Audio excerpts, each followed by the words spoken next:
hunting of Donald Trump. That's the focus of tonight's angle. Now, I remember when anti-Trump forces used to think that the DOJ should operate independently. This is an abuse of power that the president is again trying to manipulate federal law enforcement to serve his political interests. This may be the most serious Trump inappropriate DOJ meddling since the firing of Comey. Is Trump using his government to punish his foes and help out his friends? William Barr was happy to put DOJ into service as Donald Trump's not just political shield, but political weapon. Of course, Barr did nothing of the sort. That was all a lie. But what a difference a few years make in Democrats' views of right and wrong. Now, Biden's attorney general is doing exactly what they all warned about under Trump. He's weaponizing the DOJ despite his denials. In perfect timing with the Washington Post article that was teeming with DOJ leaks about a criminal investigation surrounding January 6th and Trump, Garland sat down with NBC to stir the pot and drop more hints. We pursue justice without fear or favor. We intend to hold anyone who was criminally responsible for the events surrounding January 6th, for any attempt to interfere with the lawful transfer of power from one administration to another, accountable. That's what we do. We don't pay any attention to other issues with respect to that. All choreographed to drive the news cycle and to throw some red meat. There's no way he actually believes that President Trump was conspiring to overthrow the government. That is 100% ludicrous. It's unsupported by testimony offered at the January 6th Star Chamber. I felt that Richard Nixon should have been charged. I felt Bill Clinton should have been charged. Those were easy cases. Those were very clear, straightforward crimes that I think could have resulted in rather quick convictions. That's not the current situation with Donald Trump. Now, whatever your views on Trump in 2024, this Garland news should really disturb you. Bowing to the demands of Biden himself and anti-Trump forces in Congress, Garland's no better than the average, prosecutor working for Vladimir Putin. Political opponents are relentlessly hunted, prosecuted, then jailed by a sham Ministry of Justice there. And the New York Times does impressive exposés of Putin's vendetta-style justice. But they take the proffered justification for Garland's investigation, they take it all at face value. No concern about potential political bias or political motivations. I wonder why. Maybe we should ask Hunter Biden. A staggering lack of curiosity about his business conduct, even when his hard drive was verified.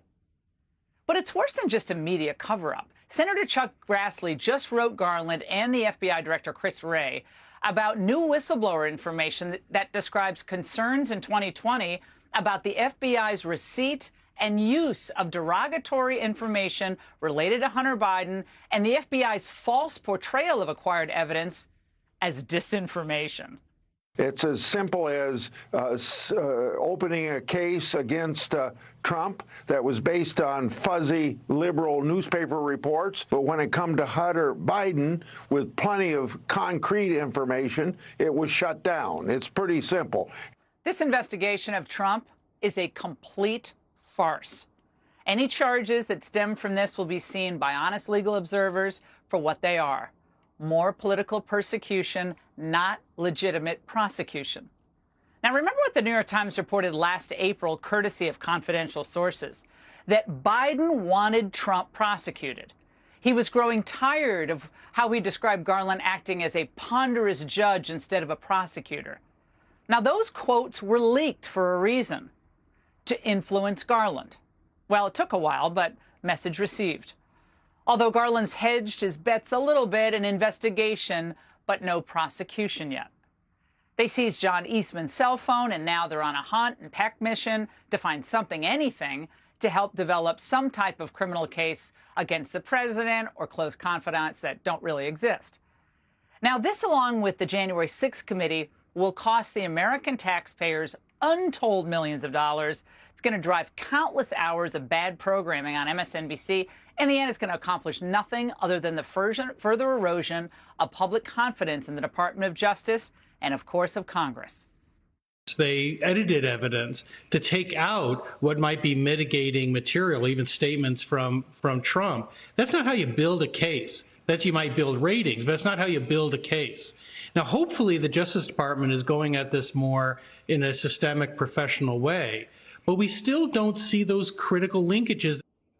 The Democrats and Liz Cheney simply cannot let go of January 6th. And the DOJ, they can't either. They can't brag on the economy or foreign policy. So what else are they going to do?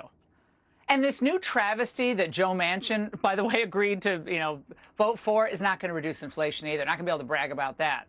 But, of course, it's going to grow the government. In the end, the Democrats' entire message this campaign season revolves around two things: January 6th and abortion. What a depressing message.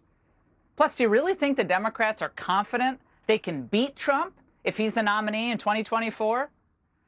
Although it's very early, even after all the January 6th hype, Trump is winning in a head-to-head matchup against Biden. And at least for now, he's also ahead of all other potential candidates in the 2024 primary. If I renounced my beliefs, if I agreed to stay silent, if I stayed at home and just took it easy, the persecution of Donald Trump would stop immediately. It would stop. But that's not what I will do. I can't do that. I have to save our country. It's obvious to anyone who's honest with himself that our government has been plotting to destroy Donald Trump since the day he announced he was running for president. They relied on the fraudulent work product of corrupt sleazebags like Christopher Steele. They filed phony papers with the FISA court to spy on his campaign.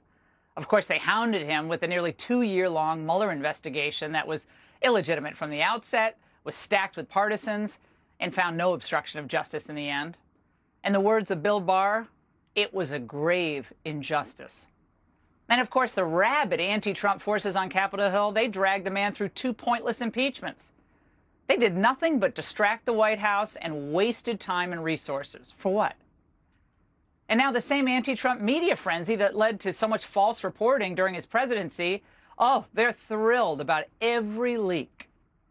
Right now, it's a much more broader net that is trying to gather everything about Team Trump and piece together what potential crimes may have occurred, including, the most serious one, seditious conspiracy to obstruct a government proceeding. A much more broader net. Yes, that's a journalist. Okay, a broader net. Every fishing expedition casts nets out, don't they? And Garland's, of course, no different.